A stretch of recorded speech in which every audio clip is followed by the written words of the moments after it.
Hey, it's been a long break, and I didn't make as many videos as I said I would, but it's whatever. Let's begin. This is the combat tutorial. Don't worry about getting cozy and suffering like you and or others had with a 2-hour tutorial, which I will remake because, Jesus Christ. This one is actually broken up into parts instead of being a whole 2 hours, considering people in the comments kept leaving their timestamps to return back to their original place. That kind of just tells me, oh boy, it's too long, and it should have been shorter, which I plan to accomplish with this. I hope this new editing style is easier to learn from and friendlier to the brain so that it can be understood right off the bat.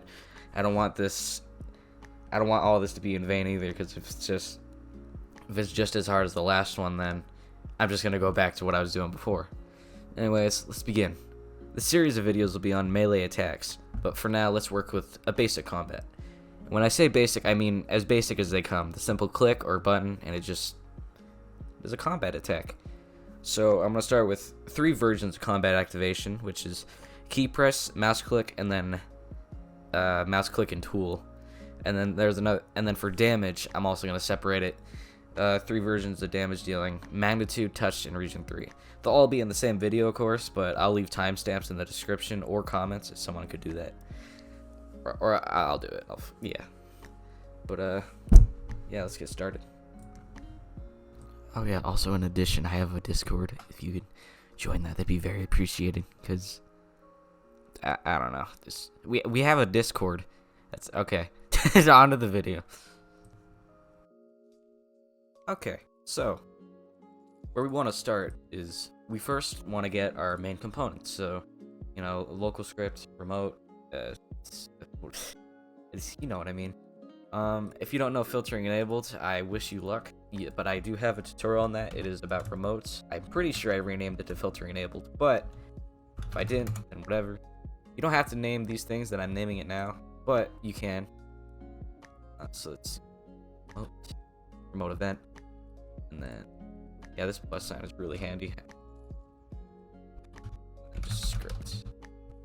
Okay. I'm gonna call this function for the sake of my sanity, and I'll leave script as it is. All right. So once you open it, you have your blank base plate. Or shit. Okay. No script. Oh yeah. Okay. So what we're gonna start is we need the main components. So we're gonna get our player. So local player, because your local player is your character, and then let's do a repeat wait until player.character. So sometimes the script can break if you don't have the player character loaded in time and then you try getting it. So this is to avoid that. Alright, so C, let's put I prefer C, but let's just put character for now. You can put whatever you want because it's a variable. Character use player.character. And then let's put, since we're starting off, we're gonna do the mouse click version of this. So let's do mouse equals player colon get mouse. What this will do is it retrieves the mouse of the player, so whatever the mouse is doing, it'll have the information for that. So starting off, let's do mouse button 1 click, or down connect colon connect parentheses other parentheses, and then close. And then what this does is this is now our mouse button down function. If you want to do a key, like a key press instead of a mouse click for your combat, what you can do is game gets colon get service parentheses user input service. If you don't know what this is, I have a basic script that kind of goes over it, but I don't think you need it. You can probably just use this. And then period input began connect, and then the function, all that jazz. And now up here, or inside the parentheses in the function, this is where we can put what key is pressed and if it was a game processed event, which essentially is just were you talking at the moment or doing something important, like out of the frame. So now let's do if game processed event. By the way, whoever told me this in the magic video said, hey, you're stupid. Thank you, because I would have never known about this. And then we want to check what key it is. So let's put if input object.keycode is equal to enum.keycode.q. Now this will be key binded to Q button. And this is if you have, so this right here is if you have a mouse and you want to click. If you have a mouse, if you want to click for your combat. This right here is if you want to press Q for your combat, or E, R, Z. I don't know, if you have some weird button, making like a Smash Flash game or something, put on P for light attacks. Now let's say you wanted to put it in a tool. Well, to do the tool, what we're gonna have to do is get the tool, and then let's create a whole new, let's just grab this, copy it, and then put it in tool.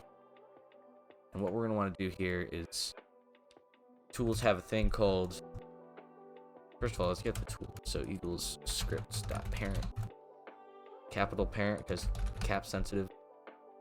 And then let's do mouse, or no, not mouse, tool.activated. And this function is, so activated is when you click on it. Also, make sure that you have requires handle off and can be dropped off. The reason for this is because if you can drop it, you can press backspace and then get rid of the tool. So if you have like some fighting game and you just happen to hit backspace, it's gone. And requiring a handle is, it's only for things like, you know, the link sword that people use all the time, or I don't know, something stupid. Manual activation is, I wouldn't be able to tell you what that is because I don't use it. So tool.activated. And then this will just be for when you click with the tool equipped. And if you want to have a key down with, you know what, we'll talk about that in the next tutorial because this is only for combat, not for skills. So let's put this away. Now, let's begin with the actual making the thing work. So now that you know all three things, we're going to start making the function for the text. So inside the script, what you're going to want to put in here is script.parent.function, capital parent, because, you know, cap sensitive. Okay, no, just script. Okay, so when you get to this point, you're going to want to do script.parent, and then on server events, this is for when you fire the remote, and if you do fire server, it's going to look for the server event specifically. When you fire the server, it usually comes with a player as the first variable, so put player in the parentheses, and then just put variable 1, I guess, because right now we're not doing much. Personally, I like putting action and then variable 1 in case I have multiple things going into this one remote, because I know there are people out there who create a single remote for every single thing at function and whatnot. So if someone could do like combat and then they just have script.parent or wherever the combat remote is and then on server event, I don't prefer that, but that's just me. So let's put if action equals double equals combat, and then in here we're gonna put our combat function. Now up here I want to put enabled because if exploiters happen to get access to the remote, they can spam the remote over and over and cause the combat to literally just go like rapid fire, and that breaks the game, kind of ruins the whole point. So enabled equals true, and then up here let's do if enabled equals false, then return end. Now this will change. This is bound to change according to what you do, but for me, I'll just leave it there. Now, when we go back on the server, I prefer to do the mouse button down thing. Just know that whatever I put in here can be put in here as well. I'm gonna get rid of this for now. So now step button 1 down. Let's do script.function. Script functions in the script. And then colon fire server. And here we're gonna want to put combat. Now you could also put enabled in here. I think that's a good idea because you don't want to rapid click and like rapid call the remote. That would produce really bad results. No one likes that. So if enabled equals true, then, or, you know, whatever you want to do, I guess. Then, yeah. Okay, so going into the script, what we're going to want to do is start with what we're going to want to make is the baseline. So, make, not the animation, we'll do that at last. For now, what we're going to want to do is we're going to want to make the damage work. The damage is the top priority, the function of it at all, because if you don't have the actual base down, then starting on like the it's like having the Christmas tree, but you don't have the tree, and you're just putting the decorations on the tree, but you can't do that. You just kind of have the decorations laying around. It's pretty pointless if you ask me. So what you're going to want to do is no. I'm going to start with magnitude because that's the easy one, as I put here. I think that's what I put. Yes, magnitude.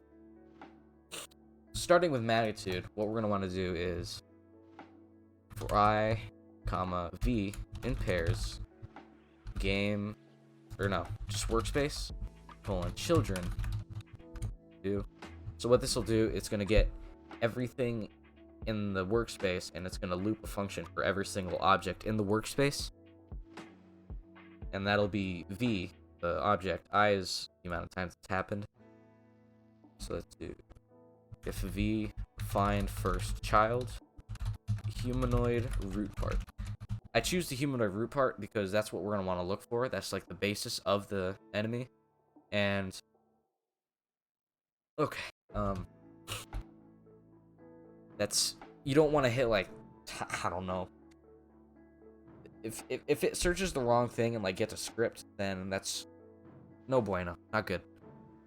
Find first child humanoid root part, and V find first child humanoid in case you call your humanoid something else. I don't know if anyone does that anymore. And taking a step early, let's actually do and V find first child debounce. Now what the debounce is for is what it's for is you don't want this to be fired like multiple, or you want them to be hit multiple times, or if someone happens to find a way even further beyond the enabled and break through it and rapid fire damage, you're also going to want to have something to keep that damage from going. Just constantly going and going, because that'd be annoying. And then down here, so this is essentially our damage thing right here. But to actually detect it, what we're going to want to do is if V dot, now that we found it, humanoid root, alright, actually, back up, parentheses, V dot humanoid root part dot position minus C dot humanoid root part dot position, close parentheses, magnitude is less than, let's do 5. Then, so what this is essentially doing is checking if the distance between these two objects or positions is less than 5, then it'll actually deal the damage. Also, I just realized C isn't here. So what you're going to want to do is up here, do player, or C equals player dot character. Now it's underlined red because this is in a function. So what you're going to want to do is put local C equals player dot character. And now here, this is where we detect the player. And I hope you got your output open. If you don't, you should. Go to view, and then output should be up here. So now what you're going to want to do is print hit. Actually, you don't need that, no. I'm being stupid, don't mind me. So to make it actually do the damage, what we're going to want to do is v.humanoid colon take damage. I prefer take damage because a lot of people have force fields, or there's an instance called force field, and that force field ignores take damage. So if you have a force field, it's convenient. There are people who do v.humanoid.health equal to v.humanoid.health minus 5, so that completely ignores the force field and throws that out of the question. It doesn't really do anything, and then it just becomes useless. So take damage is my preferred. So do close parentheses. And then in the parentheses, put your damage. So for the sake of this, I'm going to put 5. And now, if I press play, what should happen is when I click, damage should be taken. Hopefully. So, I'm going over here. I'll have to move them closer in a second. Okay, so it does take damage, but see how it's damaging myself? This is because of an error. Or not an error, but like a personal error. So what happened was that you did not exclude yourself from the thing. So if you put up here in the if you went in whatever, checking things, and V does not equal squiggly line equal sign. I don't know what this is called. Squiggly line equal sign equals C.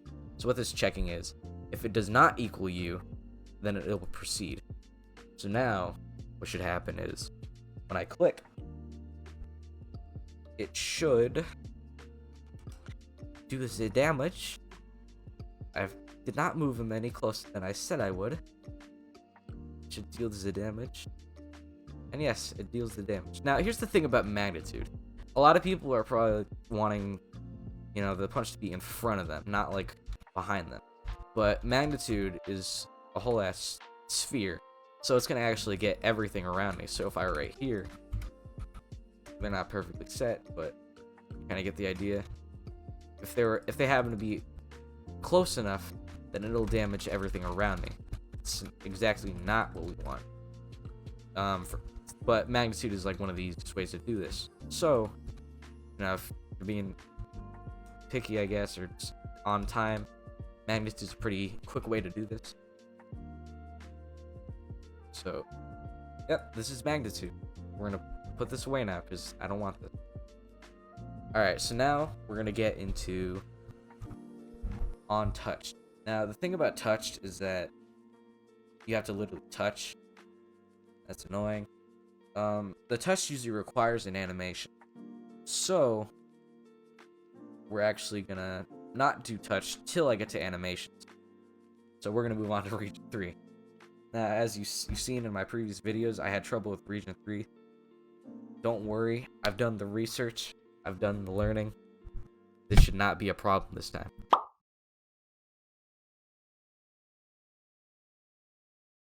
Also, if you have like these errors here, don't worry about it. It's just I've had people complain or talk about like, oh, what is this? What is this? It usually happens from like plugins and whatnot, like Archimedes 2. Let's see, that's not what the video is about. So if I click, okay, so make sure children is not capital. Okay, so as we test, what should happen is that it does damage, except it isn't fun. Alright, you know what? I'm gonna start this whole section over. Okay. Okay, so while recording, I realized I made a grave error in all of this, so we're actually gonna start over. My voice box is in major pain, but it's whatever. So we're in the region 3. So we're in the region 3 side of things now. So what we're gonna do is in here, go to your local script.function, fire server, combat, and now instead of just closing it there, what we're gonna want to do is we're gonna want to send the position from the client. The reason for this is the server and client are not in the same part. So what will happen is it creates a division, and server is actually way behind the client. So what happens on the server is way more delayed. So if you get the position from the server, it's probably your hitbox is gonna go somewhere else that was like happened a long time ago, and you're just like, why is it there? So we're gonna do character.humanoid part C frame. Now here what we're gonna do is we don't want the center because then we'll get the same effects as magnitude. What we want is the front, not the side, not anything stupid like that. And put asterisk C frame.new and then 0, 0, -3. Now you're probably wondering, put -3 goes backward. I don't know. And then put .p and close parentheses. we're changing to a vector 3 for the convenience of what we're about to do in the script. So in here, we're gonna start with, we're gonna make the base first, because we don't, you know why we're making the base first. Here what we're gonna do is local region equals region3.new, and now that we have v1, because v1 right here is the second thing we put in here, because player's already automatic and we already put in action, so this is where the variable comes in handy. We're gonna put v1 plus vector3.new, or actually no, put negative, because negative should always be in front on the end side, and positive should always be the first one. So what we're gonna do is 333, because our hitbox will be, I guess, that big, and then comma v1 plus vector3.new 333. And now go on from this, what we're going to do is local R table. I'm going to call it that. This will be what everything in the table that you get in that region. So region workspace, find parts in region 3. So what we're going to do is put the region first in the parentheses, put comma, put nil because it doesn't matter. And then let's put what was it? Max parts. The max parts goes here, so let's put 20 for now, because that's the default. We're gonna do the same thing that we did with magnitude, 4 items could be in pairs, and then our table without children, because it's already a table. Children turns a model, or like all the instance inside of it, into a table. Without the table, do, and then we're gonna do the same process as we did last time. So if v, this time except we're doing parent because it's getting the parts, not the model. So if v.parent find first child, let's just do humanoid, and forget humanoid report. So if v.parent find first child deb v-bounce, and if v.parent does not equal to c, then things should happen.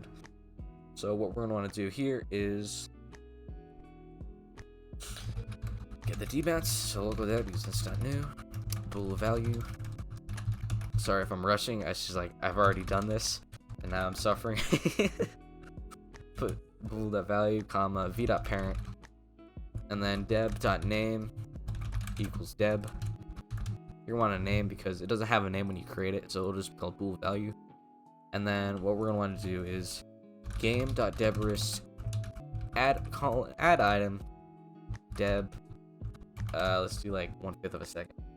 And then the reason for this is because we don't want things laying around. So let's say you have like sounds that are being copied, and it's just like over and over and over, you're creating more and more sound, and eventually you're gonna have a big cluster of so many instances in one place, and that's no bueno whatsoever.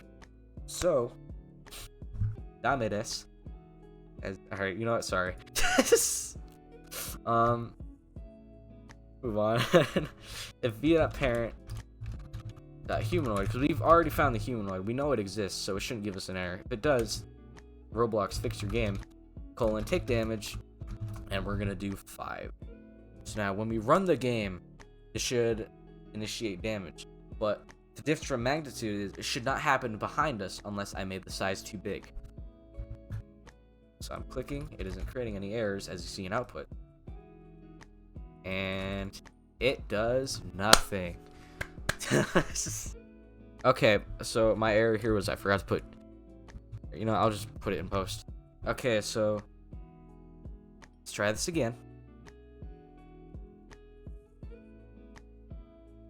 So when I go over here after testing, it should do damage, and as it does damage in front of me and not behind me, because the region 3 is only set in front of me and the size is big enough.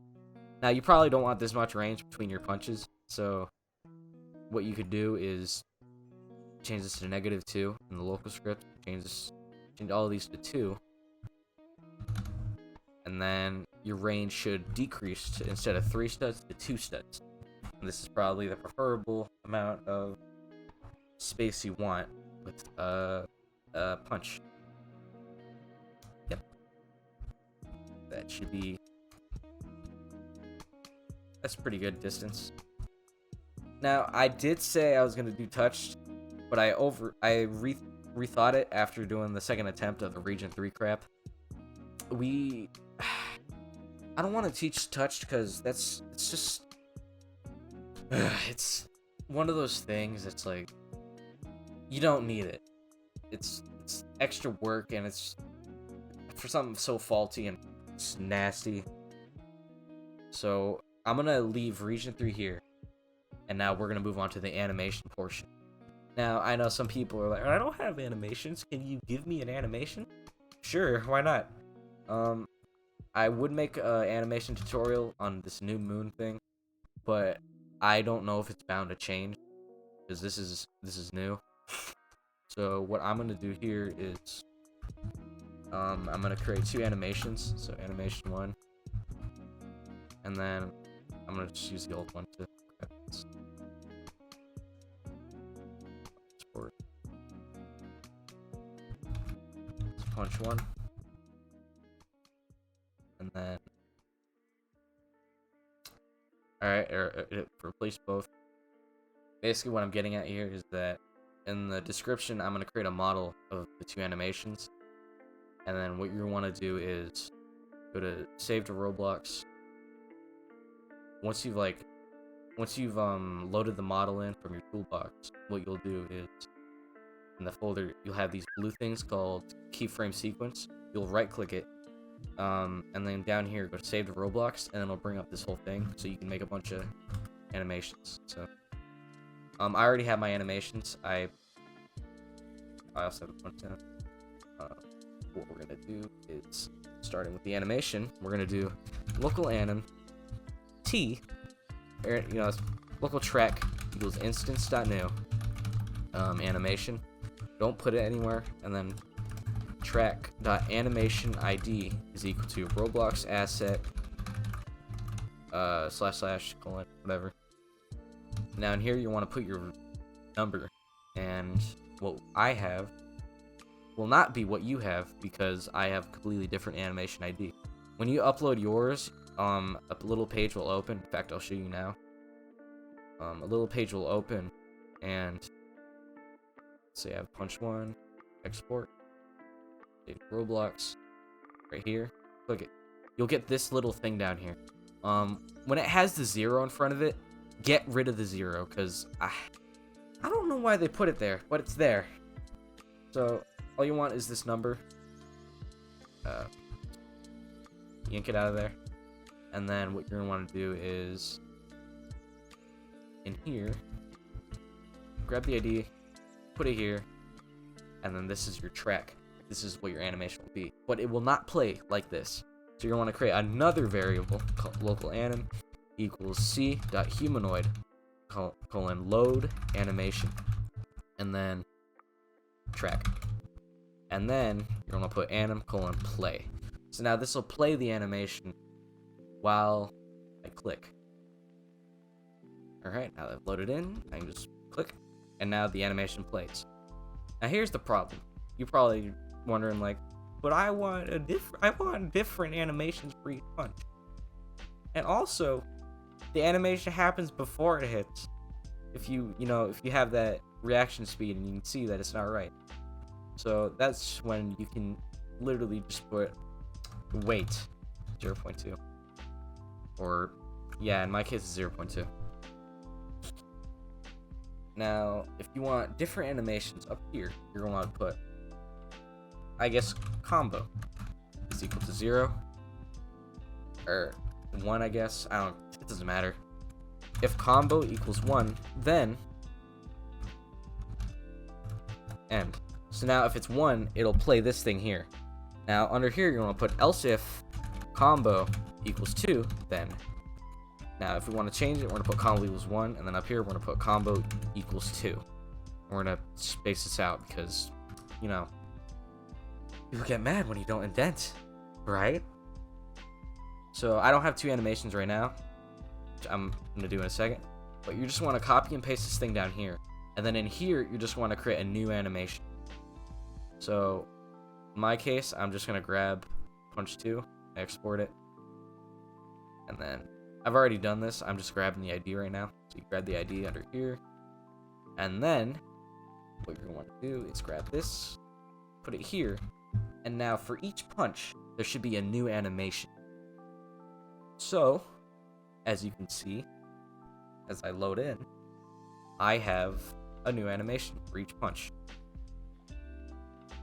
Now, if you rapid click this, you're going to realize that, one overrides the other. Currently, I do not have a fix for this. Maybe someone else does. So what we're going to do is we're going to create a wait value we're going to make our demounts, our enabled thing that we added earlier, work so that we can time this correctly. But as you can see, it's fully functional. It does the damage. It does not have effects. I will do that in a minute. And then we can move on to whatever. So up here, what you're going to want to do is under if action equals combat, put enabled equals false. So now that it's false, anything that happens should not be able to happen, because up here, if enabled equals false, then return end. So it'll return back up to the script and it won't do anything. So now down here, we do want it to come back to being enabled. So I want to put wait 31, or Jesus, wait 0.31, and then enabled equals true. So now there should be an actual wait time for each remote function to happen. So each click should take about 5 seconds at average, because that's what I put. So even though I'm rapid clicking, as you can hear, it is only going at this pace. Now we're going to want this in the main script as well. So actually, let's put if enabled equals true, then this is the wrong main script, by the way. If enabled, it's already here. So what we're going to want to put is enabled equals false, wait 5, and enabled equals... Ooh, I'm tired. Okay. Wait 0.5. Put the 1, because that's what I have in there as well. So now even this should halt to the 5 wait. Now here's the big problem with this. Here's why I don't like this. The 0.5, even if this function does not fire, it's still gonna wait for this. So personally, you really don't need this. But this is good if you have like skills like nearby, like you're using a skill, you don't want combat to be happening at the same time. And yeah, you got a pretty good baseline here. But now we're just gonna get the other basics, and we're gonna get sound and effects. So with sound and effects, these are relatively simple. So now that we've already hit a part, local s equals instance dot new sound, put it in the part. So v, not v.parent, because then the whole entire world will hear it no matter where they're from. And everyone will freak out. Sign id equals Roblox asset id / I don't have the id yet. I will grab it in a second. And then s play. Now here's the thing about this, it'll play at a monotone rate, so the sound will always be the same. So what you're going to want to do is s.playback speed is equal to math.random 80, 120, and then divide that 100. So now it'll be a range from 0.8 to 1.2 because of the division. Now the sound right here is this ID here. Copy it if you must. It's here. So now once we go in, each hit should make a noise. So let's go over here. Mark up here. As you can hear, it makes a noise. It's not the most pleasant noise. Maybe you can find a better one, as it outsounds my voice. That's sound. Pretty simple. Wow. So next, what we're gonna want to do is we're gonna do effects. In fact, I did promise just a second ago that I would do effects, but I prefer not to. This is I want to. The big question is if I want to or not. Yeah, sure, whatever. Someone's gonna complain like, why didn't you do the effects? I need the effects because this looks bad. So, preferably when I do effects, I like to do an effects script. By the way, this is no longer a combat tutorial. This is an effects tutorial. Welcome. Um, I like to have a folder called effects. Just let's see, folder. Here it is, folder. I'll call it FX, and then in this new local script that you've made, what we're gonna want to do is workspace.fx.child added connect function, and then child. So let's call it if child.name equals combat hit.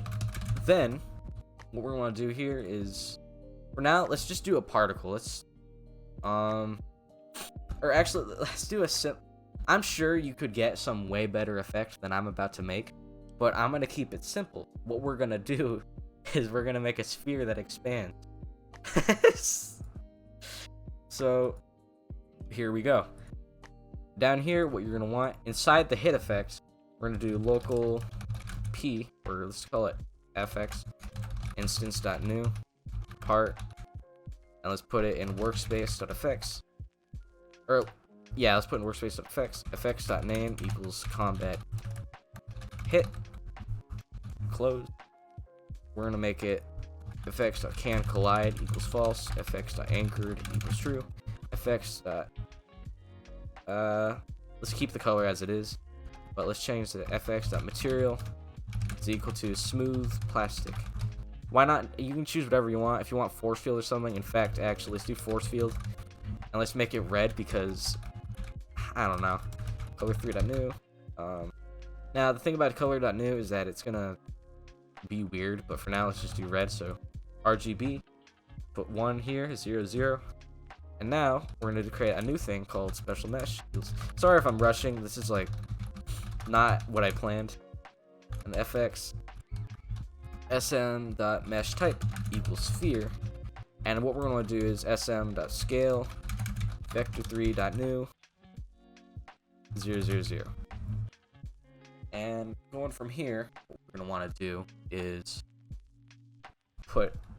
give fx its position. So fx.cframe is equal to v.cframe. Don't worry about it being weird because it's where we want it. So v.cframe, and then let's start. Now this will always be in the same exact spot actually. So if you want, you can go the extra mile. *cframe.new math.random negative 20, 20, and then divide that by 10, and then just put this in all 3 spots. And now this will be slightly randomized for each hit. Now when it comes to the effect, what we're going to want to do is child. Let's not do tweening for now. Let's just do run service. If I do a complex tutorial, I'll make it do tweening. But for now, let's do. Okay, I changed my mind. Let's do the tweening. So for tweening, what you want is you're going to want. I'm feeling pretty lazy, so put this here. So here you can just copy this. You have the info. Don't put v duration. Let's put 1 second, and you're gonna want cubic because it'll look smooth. Out because it'll start fast and then it'll slowly expand out and be slow. And we're gonna do this for child.mesh, the mesh inside of it. And we could actually do local mesh equals child wait for child mesh, so that it doesn't break anytime, and then you can actually change this to mesh. And then here, scale, we'll make it expand to 555. Now the part, I just realized, it's gonna look weird. So go back to the part effects, do size equals vector3.new 111. So that it's not just a weird part, it is now a cube, but it'll be a perfectly symmetrical sphere when the mesh happens. So here, we're going to do this, and then we're actually going to create another one. Why though? Because transparency. Sorry. So here, what we're gonna do in goals, put transparency equals 1, and then put this to child. So now each time our hit happens, by the way, sorry, I'm going really fast. I don't want to. When our tutorials aren't fun, so now each hit.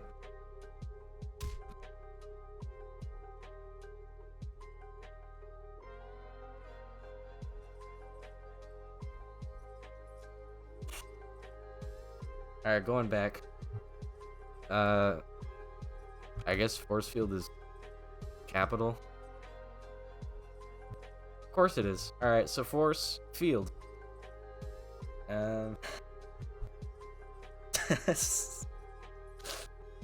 Man, you really break apart when you don't plan things, huh? So, going down here. Now it should do the thing. Please.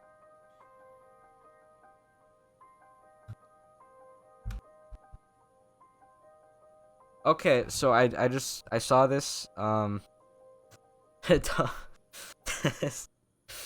don't know what happened here, but it should be fx.color equals color3.new 100. I have no idea what happened there. Okay, and then our final results should actually our final results should look like this. So pretty. As you can see, it is your basic combat. Wow. Isn't that cool?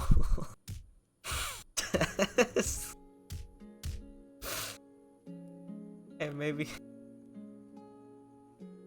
if you're feeling it, you can do v.humanoid root part and then make the size expand to like 7.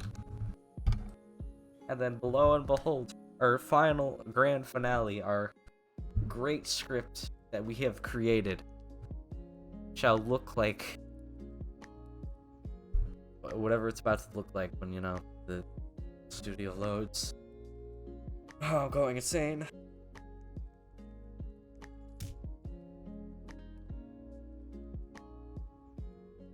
Okay, so let's actually do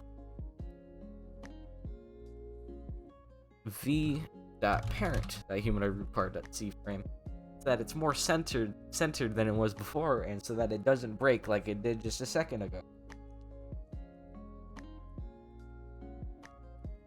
Because, you know, I keep forgetting the parent. Region 3.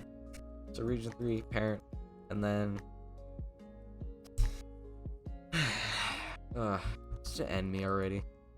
Just end it all. Okay. As you can see, we have this cool looking thing. Isn't that great? And this ends this basic tutorial on combat. I took a few extra steps, but this is our result. Great. Alright, that's it really. Of course, there should have been a lot of more editing this time. If not, you can bash me for it. And yeah, that's it. If you happen to like this new format, let me know. Yeah, okay. Alright then, I hope this helped. Maybe. If not, then sorry. And we've hit the hour mark for unedited footage at least. And alright then. Bye.